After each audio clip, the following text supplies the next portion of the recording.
السلام عليك يا أبا عبد الله السلام عليك يا ابن رسول أعوذ بالله من الشيطان اللعين الرجيم بسم الله الرحمن الرحيم الحمد لله رب العالمين الصلاة والسلام على أشرف الأنبياء والمرسلين سيدنا أبي القاسم محمد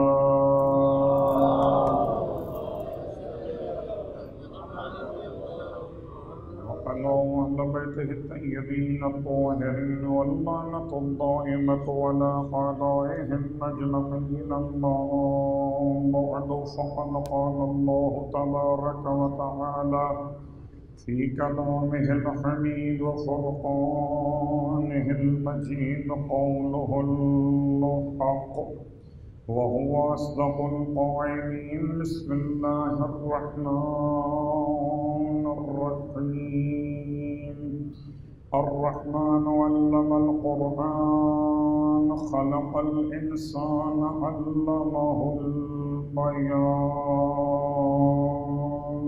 صلوات پڑھ لیں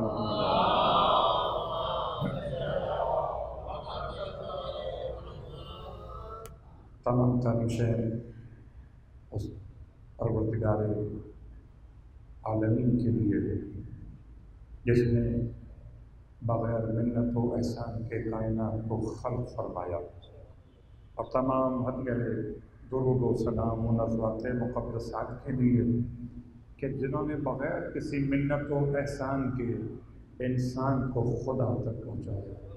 الحمدللہ الذی جعلنا من المتمسکین بالقرآن العظیم وجعلنا من المتمسکین بولایت علی بن ابی طالب علیہ السلام۔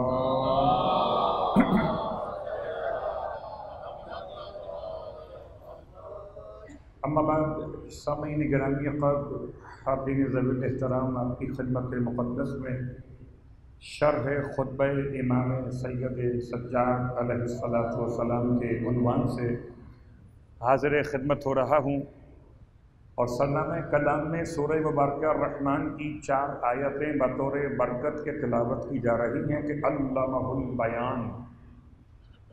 کسی کو علم بھی حاصل ہو جائے لیکن اگر بیان کی توفیق نہ ہو تو علم اندر رہ جائے گا، کسی اور تک اس کی روشنی نہ پہنچ سکے۔ خدا کا احسان ہے کہ اس نے علم کے ساتھ ساتھ بیان کی صلاحیت نصیب فرمائی۔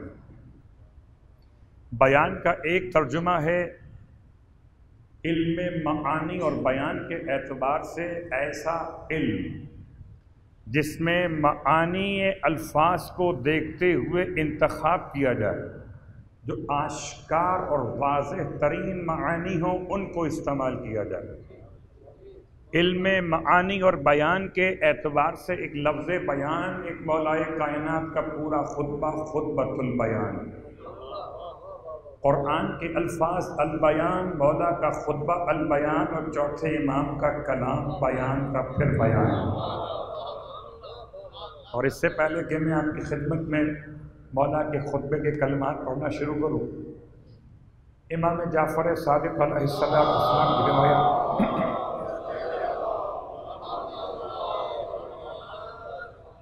ارشاد فرماتے ہیں سورہ مبارکہ الرحمن کی تلاوت کرتے ہوئے جتنے مقامات پر فَبِأَيِّ آلَاءِ رَبِّكُمَا تُكَذِّبَانِ کی آیت تلاوت کیجئے، وہاں پر ٹھہر جائیے، رک جائیے اور اس کا جواب دیجئے۔ اگر آپ اکیلے پڑھ رہے ہیں تو کہیے لا بِشَيْءٍ مِّنْ آلَائِكَ يَا رَبِّ أُكَذِّبُ، اور اگر آپ تلاوت کر رہے ہیں مجمع کے درمیان تو مجمع کی نیابت کرتے ہوئے کہیے لا بِشَيْءٍ مِّنْ آلَائِكَ يَا رَبِّ نُكَذِّبُ۔ اُكَذِّبُ اپنے لیے، نُكَذِّبُ سب کی طرف سے۔ پروردگار میں آپ کی نعمتوں میں کسی بھی نعمت کا انکار نہیں کرتا، تو میں اپنی طرف سے اور ہم نہیں کرتے تو سب کی طرف سے۔ اس کا فائدہ کیا ہوگا؟ امام فرماتے ہیں اگر اس طرح پڑھو گے تو خدا تمہیں شہید راہ خدا کا ثواب عطا کر دے گا۔ خدا کا بڑا احسان ہے، ہم قرآن پڑھیں تو شہید، ہم بستر پر جائیں تو شہید، ہم حالت مرض میں ہوں تو شہید، کہ آل محمد کی محبت میں رہتے ہیں تو ہمیشہ شہید۔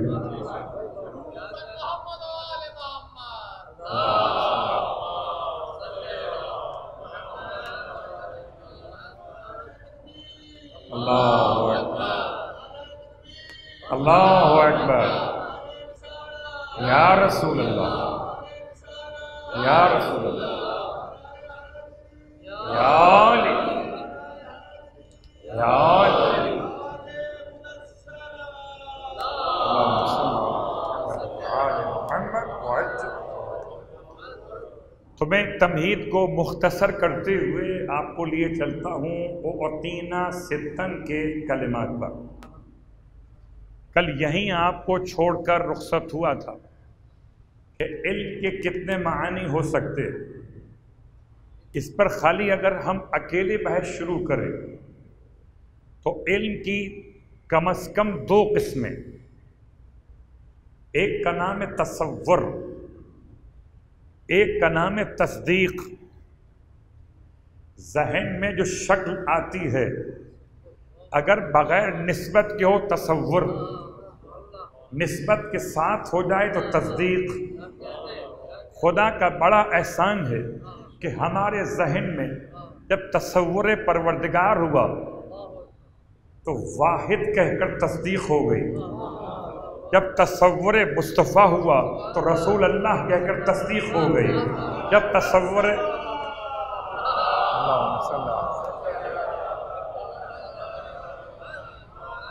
جب تصور علی ہوا تو ولی اللہ کہہ کر تصدیق ہو گئی۔ تو ہم تو تصدیق رکھتے ہیں، خالی تصور نہیں۔ تم تصور رکھتے ہو صرف، تصدیق نہیں۔ اور ایک جملہ آپ کی خدمت میں عرض کر دوں جو کہ امام جعفر صادق علیہ السلام کا بہترین ہے، اور جہاں جہاں تک ہمارا پیغام پہنچے، امام شاک فرماتے ہیں، بہت غور کیجئے گا، ہے فقہی مسئلہ، فرماتے کل شیء طاہر حتی تعلم انہ نجس، ہر شے طاہر ہے، ہر شے پاک ہے، یہاں تک کہ تمہیں اس کی نجاست کا علم، علم مطلب یقین، یقین مطلب جہاں دور دور تک شک کا گزر نہ ہو، جہاں شک ہو وہاں اس کے مقابلے پر ہے گمان، اور اگر گمان سے کم ہو تو وہم۔ تو کبھی شک، کبھی وہم، کبھی گمان۔ عجیب بات ہے، اتفاق ہے، وہم، شک اور گمان کے نمبر کتنے بن رہے ہیں؟ 100 میں سے 20 تو وہم، 100 میں سے 50 تو شک، 100 میں سے 70 تو گمان، 100 میں سے 100 تو یقین۔ خدا نے منصب امامت دیا یقین پر، گمان پر نہیں۔ صلوات پڑھے محمد وآل محمد۔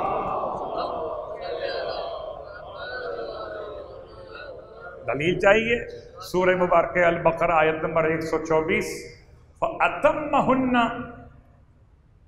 اور یہ آیت نہیں پڑھتا، فَأَتَمَّهُنَّ، اتم تو لفظ اتمام یا امامت کی شان میں ابراہیم کے لیے یا ولایت کی شان میں علی ابن ابی طالب کے لیے، اتممت علیکم نعمتی،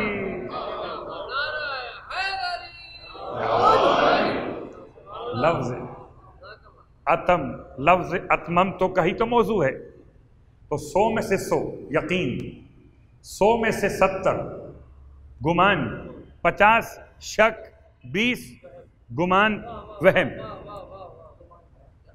وہم، اللہ اکبر، خدا کا بڑا احسان. امام فرماتے کل شیء طاہر حتی تعلم، حتی تظن نہیں، حتی تعلم، حتی تشک نہیں، حتی تعلم، وہم نہیں، گمان نہیں، شک بھی نہیں.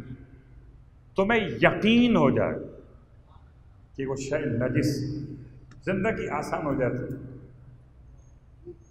ورنہ طہارت کے چکر میں پوری عبادت کا وقت نکل گیا، مسجد کی ٹنکی خالی کر دیا آپ نے وضو کرتے کرتے. پتہ نہیں یہاں پہنچا نہیں پہنچا، یہاں پہنچا نہیں پہنچا. آپ کہاں پہنچے؟ پہلی رکعت جا رہی جماعت کی، یہاں پہنچا نہیں پہنچا. پانی جاتا رہا، نماز جاتی رہی، اور شیطان کامیاب. صلوات پڑھے محمد وآلہ.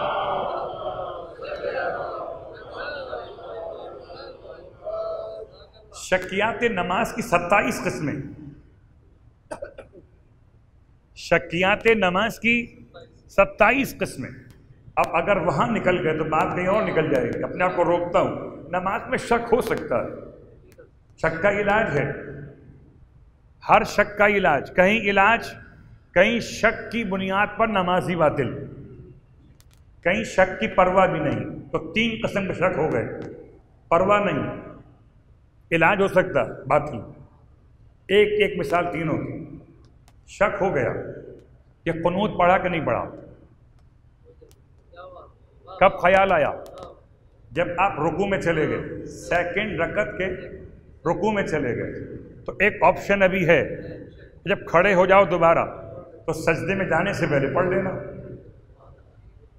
دیکھو غلط وقت پہ اذان مت دینا. میں آپ کو جوڑ رہا ہوں، صلوات پڑھے محمد وآل محمد. غلط وقت پہ اذان مت دینا. قنوت تو جس شک کے انجام دینے کا موقع اور محل گزر گیا ہو. آپ کو رکوع میں جا کے خیال آیا کہ سورہ اخلاص پڑھی تھی کہ نہیں پڑھی،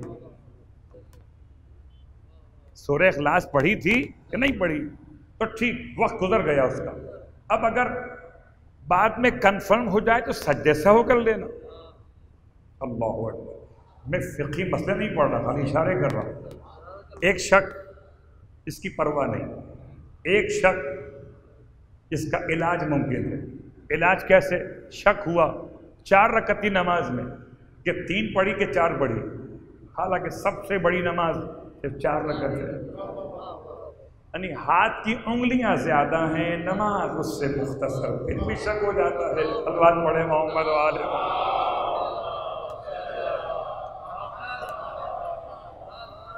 اگر شک ہو گیا کہ نماز 3 رکعت پڑھی کہ 4 رکعت، تو کیا کریں؟ اگر 2 رکعت مکمل کرنے کے بعد شک ہوا ہو تو علاج ہوگا. کیا علاج ہوگا؟ کہ اس رکعت کو قرار دو 4تھی رکعت.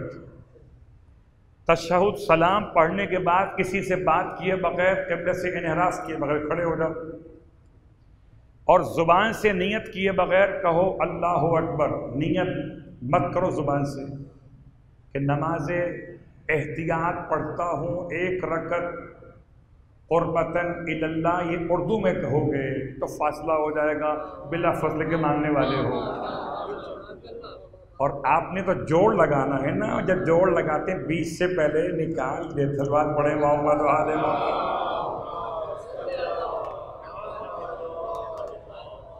صرف کہو اللہ اکبر اور الحمد پڑھ کر رکوع کر کے 2 سجدے کرو، تشہد سلام پڑھ لو. یہ 1 رکعت آپ کی نماز احتیاط کہلاتی.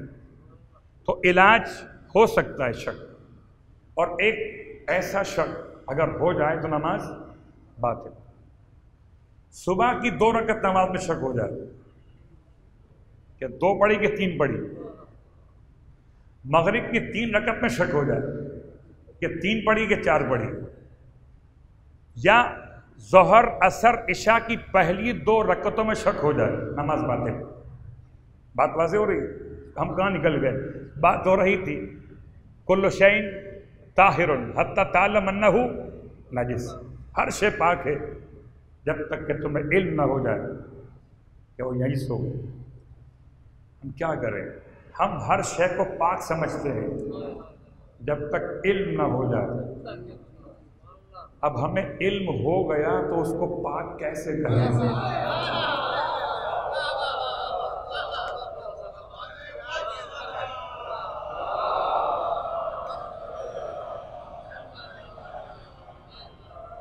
ہم سے مطالبہ نہ کرو.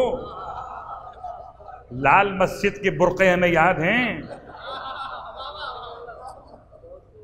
اور اگر کوئی صیغہ متعہ کا مذاق اڑائے تو اس نے قرآن کی آیت کا مذاق اڑایا ہے. تو آئیں پھر توہین قرآن کا مقدمہ قائم ہوگا. شخصیت کا موضوع الگ، حکم آیت کا موضوع الگ. اللہ اکبر. یاد رکھیں، جس کی زبان پر غلاظت آ سکتی ہو اس کے نسب میں طہارت کہاں سے آئی ہوگی؟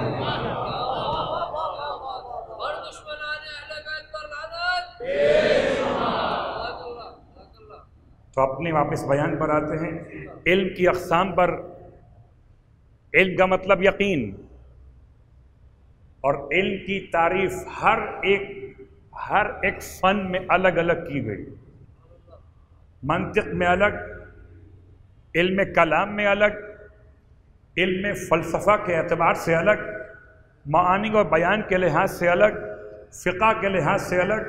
اور اگر دیکھیں تمام کو ملا کر تو امام ارشاد فرماتے ہیں اول العلم معرفت الجبار، اول العلم معرفت الجبار وآخر العلم تفویض الامر الیہ. علم کی ابتدا ہے کہ رب کو پہچان لے، علم کی انتہا ہے کہ اپنے آپ کو رب کے حوالے کر دے. اب اس کے علاوہ جو کچھ ہے معلومات تو ہیں مگر علم نہیں. صلوات پڑھے محمد و آل محمد.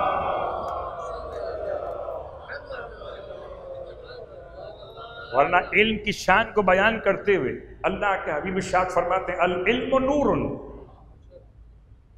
یقذفہ اللہ فی قلب من یشاء. علم ایک نور ہے جس کے دل میں خدا چاہتا ہے اتار دیتا ہے. تو امام نے معلومات کو مخصوص نہیں کیا، علم کو مخصوص کیا ہے. آئیے اسی علم کے بارے میں قرآن سے پوچھتے ہیں. تو سب سے پہلی 5 آیتیں جو اللہ کے حبیب پر 27ویں رجب کی شب میں نازل ہوئی، پہاڑ پر نازل ہوئی، خدیجہ طاہرہ کی محبت کے ساتھ نازل ہوئی. اللہم صل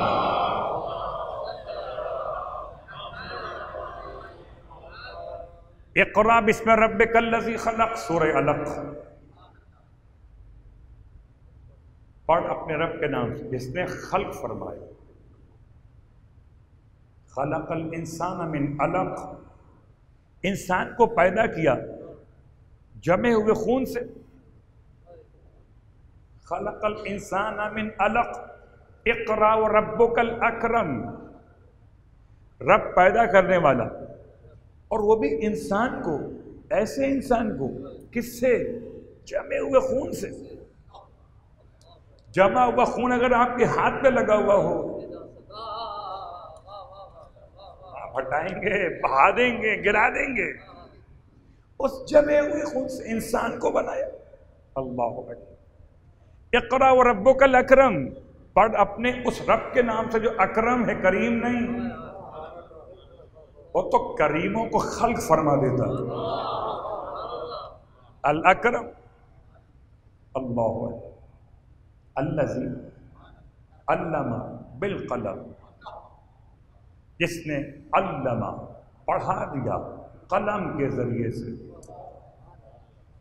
مکے کے کتنے لوگ قلم جانتے تھے؟ اگر یہ آیتیں مکے والوں کے لیے ہوتی تو سوٹیبل نہیں تھی. بالکل ایسے جیسے کوئی ڈبل ماسٹرز کیے ہوئے کسی استاد کو لا کر بٹھا دے پری پرائمری کے اندر. قلم جانتے کب تھے؟ سوائے چند ایک کہ وہ بھی صرف اتنا قلم جانتے تھے اشعار لکھتے ہیں بس. علم بالقلم علم الانسان ما لم یعلم، انسان کو وہ سب کچھ سکھا دیا جو انسان نہیں جانتا تھا۔ تو اب دو باتیں ہیں، یا تو آیتیں غلط ہیں یا پھر ہم سمجھے نہیں، ہم غلط ہیں۔ جبکہ سورہ نحل میں خدا کا اعلان واللہ اخرجکم من بطون امہاتکم لا تعلمون شیئا، تمہیں ایسی حالت میں تمہاری ماؤں کے پیٹ سے نکالا کہ تم کچھ نہیں جانتے تھے۔ تو کچھ تو ایسے آئے جو نہیں جانتے تھے، کچھ ایسے بھی آئے جو جانتے تھے۔ اللہ اکبر۔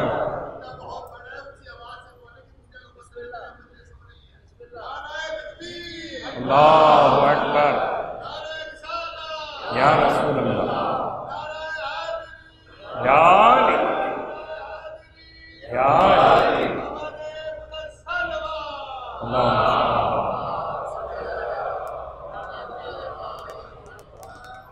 سارے علوم کا مرکز آل محمد کی حضرات مقدسات، انبیاء کے وارث کون؟ علماء۔ اور علماء کا مطلب یہ نہیں، انبیاء کے وارث کون علماء؟ ائمہ۔ وَجَعَلْنَاهُمْ أَئِمَّةً يَهْدُونَ بِأَمْرِنَا، کمال کی آیت ہے، اور خوب چھانٹ کے رکھا پروردگار نے، سورہ انبیاء میں رکھا ائمہ کی آیت کو، بتانے کے لیے کہ کبھی امامت کو نبوت سے الگ نہ سمجھنا۔ نبوت اور امامت میں ایک تھوڑا سا مسئلہ، نبوت ہے اراءۃ الطریق، راستہ دکھانے کا نام، اور امامت ہے ایصال الی المطلوب، مطلوب تک پہنچانے کا نام۔ بات واضح ہوئی؟ نہیں واضح ہوئی؟ آئیے میں آپ سے پوچھوں قبلہ کہ یہ بتائیے کہ سادات کالونی کس طرف ہے؟ تو ایک تو اراءۃ الطریق، آپ نے انگشت اٹھائی کہ مول صاحب یوں نکلیے، یوں جائیں گے، یوں جائیں گے، یوں جائیں گے، یوں جائیں گے، عائشہ منزل سے جائیے سادات تک پہنچیے گا۔ سادات کا لو 20 نمبر، بات واضح؟ ایک ہے اراءۃ الطریق اور ایک ہے ایصال الی المطلوب۔ جیسے آج کل آپ کہتے ہیں نا کہ جناب وہ اپنی ذرا رہائش کہاں پر ہے آپ کی، میں نے آپ کو ایڈریس لکھ کے بھیجا، آپ نے کہا یہ تو اراءۃ الطریق ہے، مجھے ایصال الی المطلوب بھیجے۔ میں کیا مطلب؟ کہ مجھے پن لوکیشن بھیج دیں۔ اس کا کیا ہوگا کہ یہ ہمیں وہاں تک پہنچائے گی۔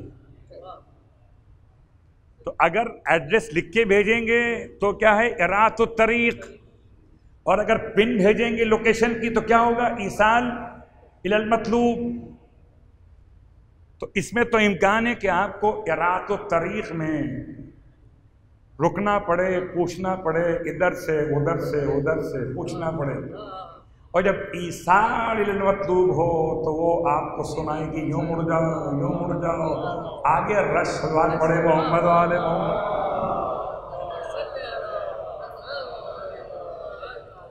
اور کتنی دیر میں پہنچو گے؟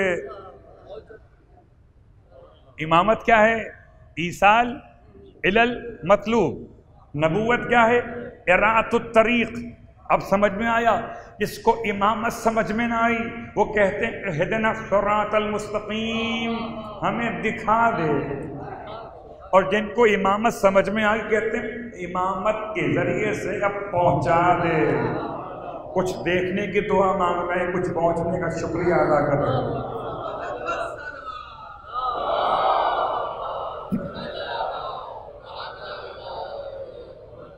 العلم والحلم،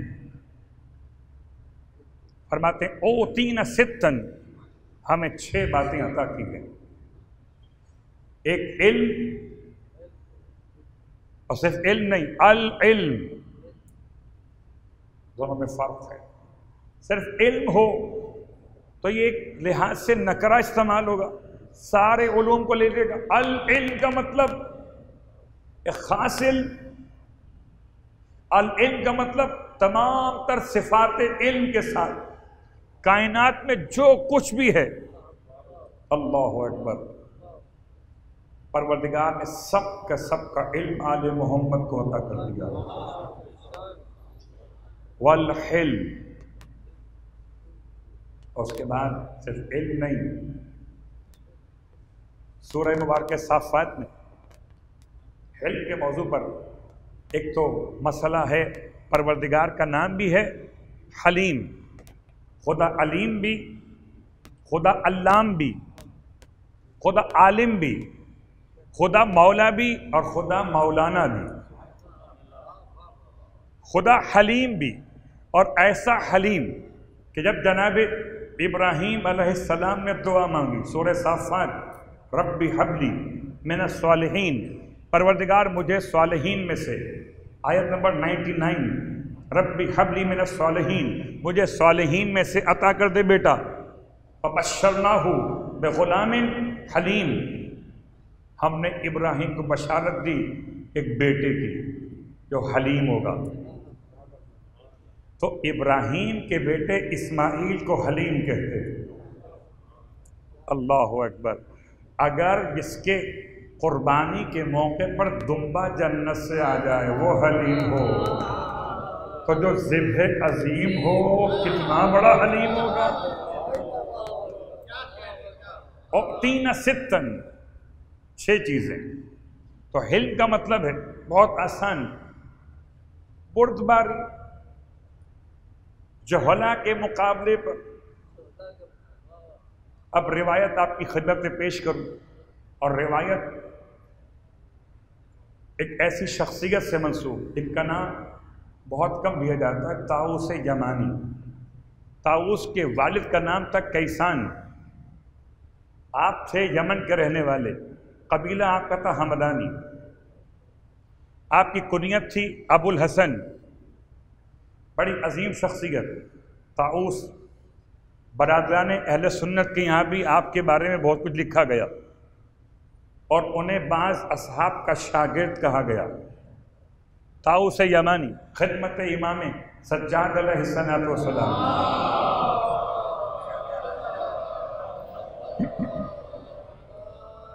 امام کی خدمت میں طاؤس یمانی، اور امام ارشاد فرماتے کہ علامات المومن خمس، مومن کی 5 علامتیں۔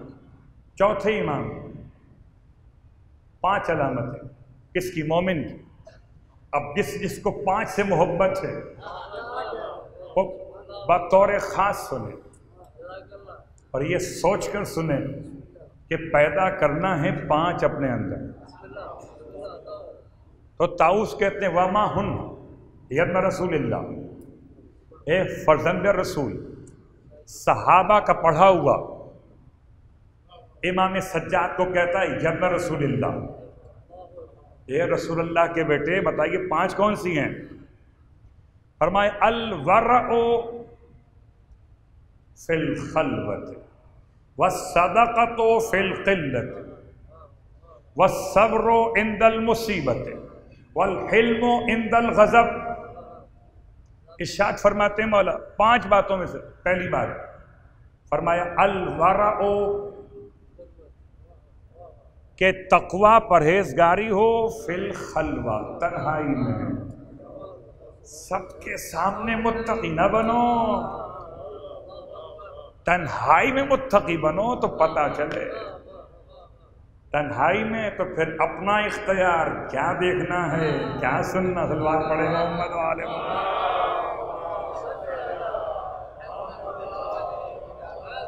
الورع فی الخلوۃ، خلوت میں بنو متقی، اور اس کے بعد اس سے ایک اور جملہ سخت آ گیا، والصدقۃ فی القلۃ، صدقہ دو جب مال کم ہو۔ عجیب بات ہے، ہم صدقہ کب دیتے ہیں؟ جب مال زیادہ ہو۔ امام فرماتے ہیں مومن کی علامت نہیں ہے، مال زیادہ ہو دینا یہ سب کے لیے ہو سکتا ہے، مومن کے لیے نہیں۔ مومن کی شان یہ کہ گھر میں قلت تو پھر بھی صدقہ دیتا ہے، اور یہ تو خدا سے کاروبار ہے۔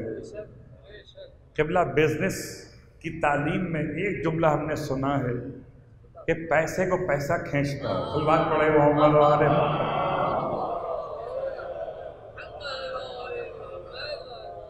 پیسے کو پیسہ کھینچتا ہے. جب آپ کوئی خدا کی راہ میں صدقہ دیتے ہیں، جب تک وہ آپ کا تھا مال، یہ کرنسی نوٹ آپ کا ہے، جب تک آپ کا ہے یہ فانی ہے، خدا سے منسوب و باقی ہو جائے گا. جب تک آپ کا ہے تو آپ کو حساب دینا ہے، رب کا ہو گیا تو ثواب لینا ہے. جب تک یہ آپ کا ہے آپ اس کے محافظ ہیں، جب اللہ کے نام پر نکل گیا یہ آپ کا محافظ بن جائے گا. وَالصَّدَقَةُ فِي الْقِلَّةِ، صدقہ دیجئے قلت کے موقع پر. اللہ اکبر. پھر فرمایا کہ جب مصیبت ہو تو صبر کرے، مومن کی علامت. جب غصے میں ہو تو حلم اختیار کرے، اور جب نعمت نصیب ہو تو شکر پروردگار کر. 5 باتیں بری ہو گئیں. صلوات پڑھ لیں محمد والے.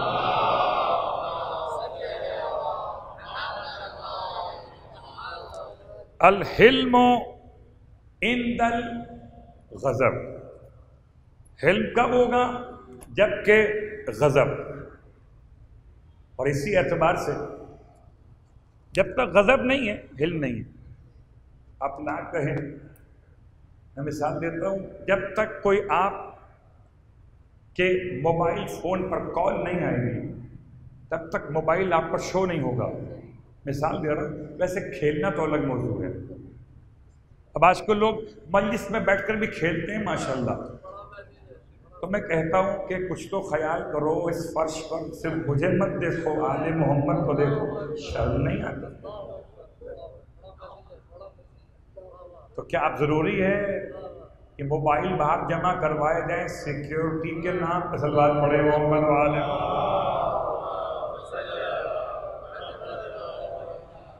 یہ نہیں میرے ہاتھ میں موبائل ہے مگر بطور کتاب کے ہے، میں اس سے خطبہ پڑھ رہا ہوں. تو اب کب معلوم ہوگا؟ جبکہ آپ کے پاس بیل آئے گی. تو آپ نے موبائل نکالا، بات واضح ہو رہی ہے. تو ہیلتھ کا پتہ کب چلے گا؟ جب غضب ہوگا. اللہ اکبر. غضب کی بات تھی کہ سادات کے سروں سے چادریں لوٹی. اللہ اکبر. اور اس غضب کی بات میں میرے چوتھے امام نے بد دعا دی، اوتینا ستن میں الحلم.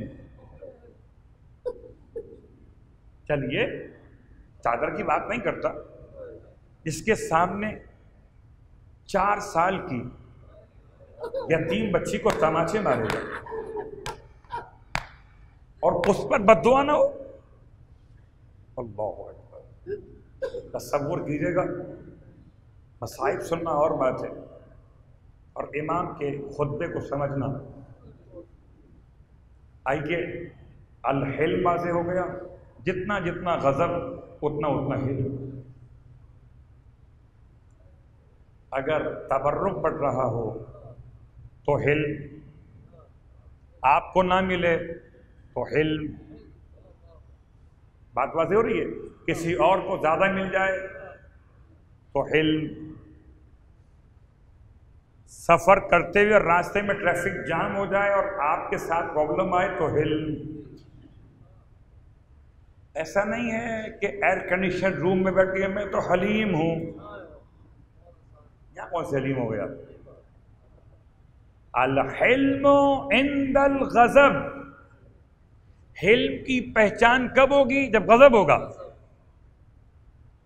اللہ. اور امام فرماتے ہیں حلم ہماری ملکیت ہے. والسماحہ. سماحت پر کچھ باتیں کل ہو چکی، بس ایک جملہ کہہ کر ہم چلیں گے فضائل پر.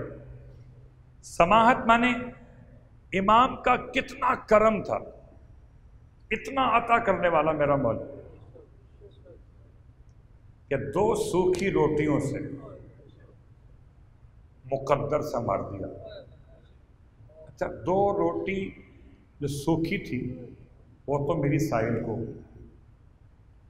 آپ پوچھیں آپ کو کیا ملے گا؟ صلوات پڑھیں محمد وآلہ۔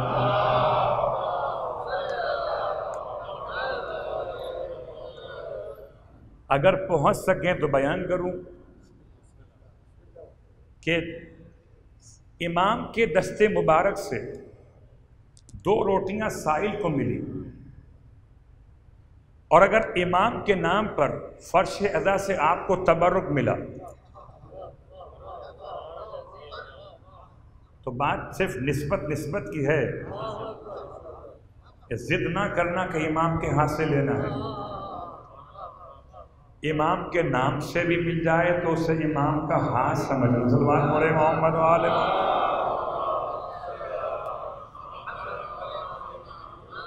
یہ ضد نہ کرنا کہ مجھے امام کے ہاتھ سے چاہیے، جو امام کے نام پہ مل جائے اسے اتنے ہی احترام کے ساتھ لینا۔ اللہ اکبر۔ تو کرم بالائے کرم، دوستوں کو بانٹا تو خاص بات نہیں ہے، دشمن کو بانٹا، بدترین دشمن کو بانٹا۔ اللہ۔ امام تشریف فرما تھے اور چڑیاں شور کر رہی تھیں۔ امام نے ارشاد فرمایا، جانتے ہو یہ کیا کہہ رہی ہیں؟ راوی کہتا مولا آپ بہتر جانتے۔ فرمائے ذکر خدا کر رہی اور ہم سے اپنا رزق مانگ رہی ہیں۔ اللہ، ذکر خدا کر رہی ہیں اور ہم سے اپنا رزق مانگ رہی ہیں۔ قسم بخدا جب سے یہ سنا ہے کہ رزق مولا کے ہاتھ سے ملتا ہے مجھے رزق سے محبت ہو گئی ہے۔ جب سے یہ سنا ہے رزق مولا کے ہاتھ سے، اور رزق تو رزق ہے، اگر موت بھی مولا کے ہاتھ سے ملے تو مجھے موت بھی موت نہیں لگتی، حیات لگتی ہے۔ صلوات پڑھے محمد وآلہ۔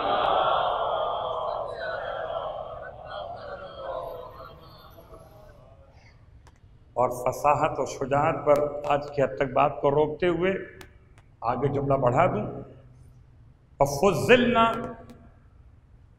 امام فرماتے ہیں اور ہمیں فضیلت دی گئی 7 باتوں کے ذریعے سے۔ فضلنا بسبع، فضلنا یہ بات یاد دلا دو کہ فضل لفظ فضلہ سے، اور یہ قرآن مجید میں 12 استعمال ہوا۔ اسے کہتے ہیں فضل۔ فضل کسے کہتے ہیں؟ فضول کو کہہ سکتے ہیں، ایک کہ فاضل، ایک کہ فضول۔ دلیل دوں؟ فضول اور ہے، اردو کا مسئلہ اور ہے، اور فاضل اور ہے۔ اب اگر کوئی قم اور نجف پڑھنے گیا ہو اسے فضول کہیں گے نجف کا کہ فاضل کہیں گے؟ اور اگر کچھ کھانا بچ گیا ہو کھانا کھانے کے بعد تو اسے کیا کہیں گے؟ فضول، اضافی، بچ گیا۔ امام فرماتے شیعتنا خلقوا من فاضل۔ اب فاضل کو فضول کے معنی میں ترجمہ مت کرنا۔ ہم بچی ہوئی مٹی سے پیدا نہیں ہوئے، ہم با فضیلت مٹی سے پیدا ہوئے۔ اللہ اکبر۔ ورنہ قبلہ میں ایک جملہ استعمال کروں، کبھی کبھی گھر میں ہوتا ہے کہ آٹا گوندا 5 روٹی بنانے کے لیے اور 5 پیڑے بنائے، تھوڑا سا آٹا بچ گیا، اس سے بچی کے لیے چھوٹی روٹی پکا دی۔ تو قبلہ اگر گھر کی خاتون آٹا گوندے تو آٹا بچ سکتا ہے نا، اور اگر خدا آل محمد کو بنائے تو کیا مٹی زیادہ لے کر آ گیا تھا فرشتہ؟ فرمایا شیعتنا خلقوا من فاضل طینتنا، ترجمہ کیا گیا ہمارے شیعہ ہماری بچی ہوئی مٹی سے پیدا کیے گئے ہیں، بچی ہوئی مٹی سے۔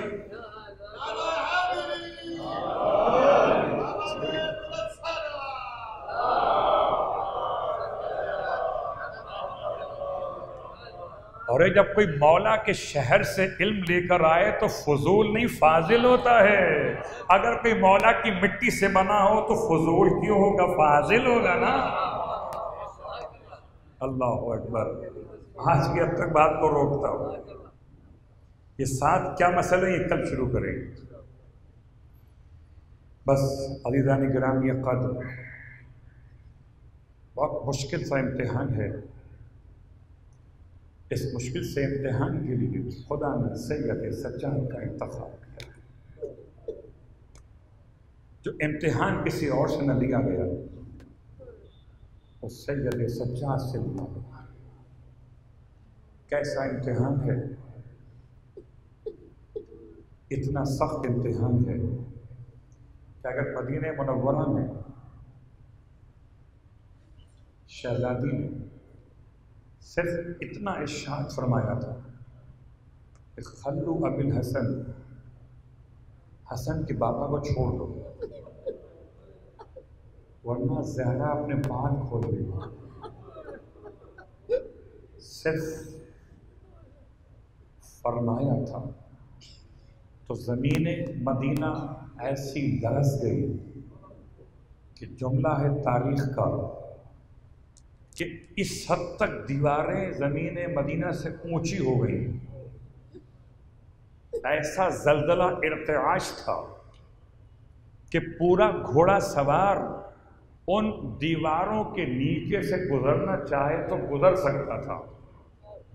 زمین سے دیواروں نے اتنا اونچا اپنا قد کر لیا، اٹھ گئی. اللہ، کیا مطلب اس کا آپ کو اندازہ ہے؟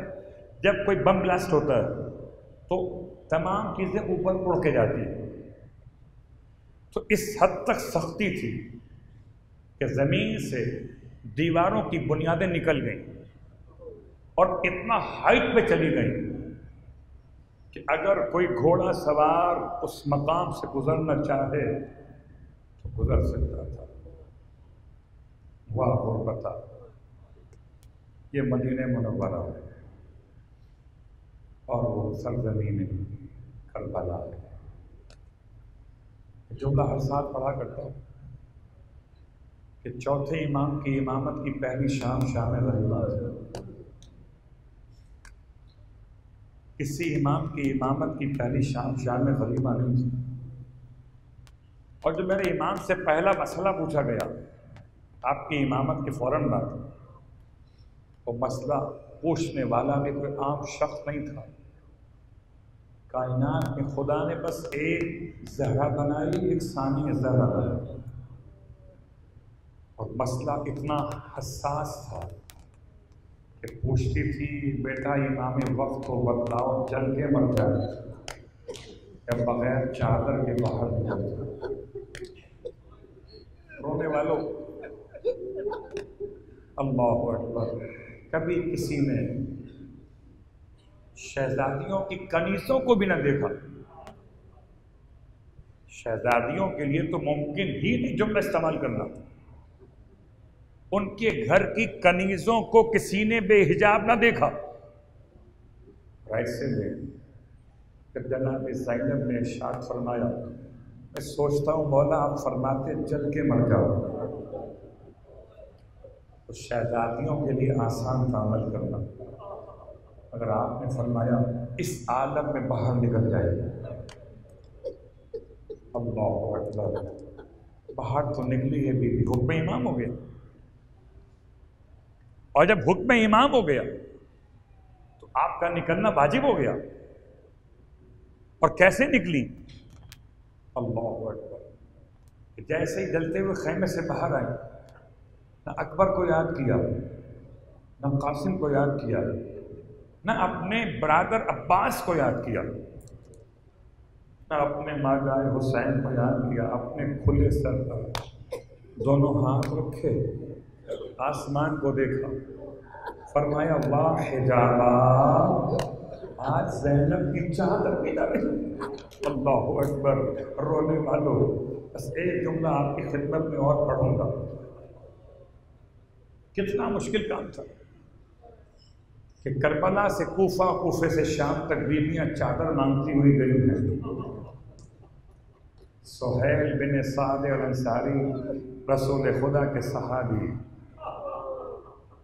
پہچان کے قریب آئے، سلام کیا، امام کو کرسہ پیش کیا، مولا کی خدمت کر سکتا ہو تو بیان کر دو۔ کہ فرمایا اتنا کر سکتے ہو تو یہ کرو کہ جن کے ہاتھوں میں نیزوں پر سر ہیں ان سے کہو ذرا آگے بڑھ جائیں تاکہ تماشا دیکھنے والے ان سروں کا تماشا کریں، پھوپھیوں کے سروں پہ نگاہ، اور اگر ہو سکے تو کچھ چادریں خرید کے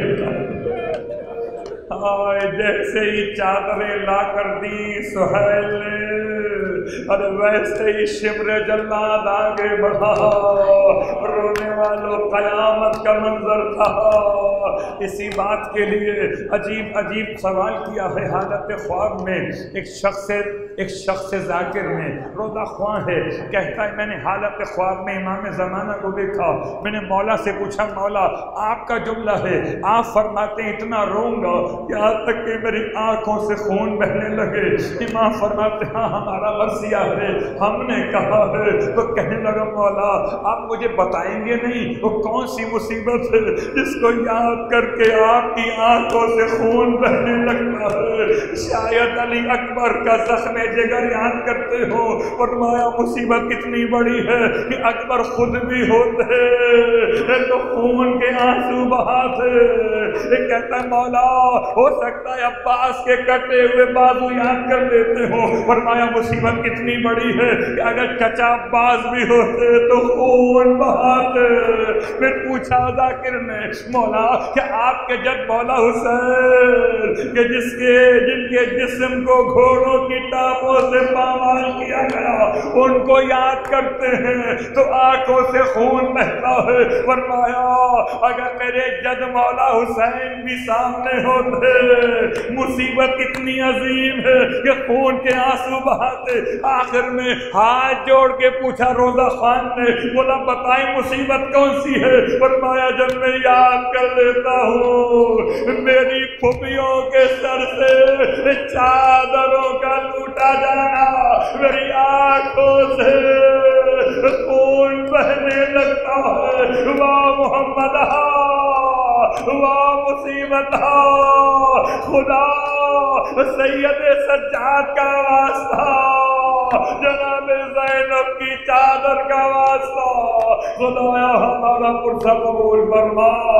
خدایا تمام تر عزاداروں کی حفاظت فرما، اے پروردگار تجھے واسطہ سرکار سید الشہداء کا جو 40 کے منتظر ہے ظاہرین بننے کے لیے، انہیں کربلا نصیب فرما، مرنے کے بعد کربلا والوں کی شفاعت نصیب فرما۔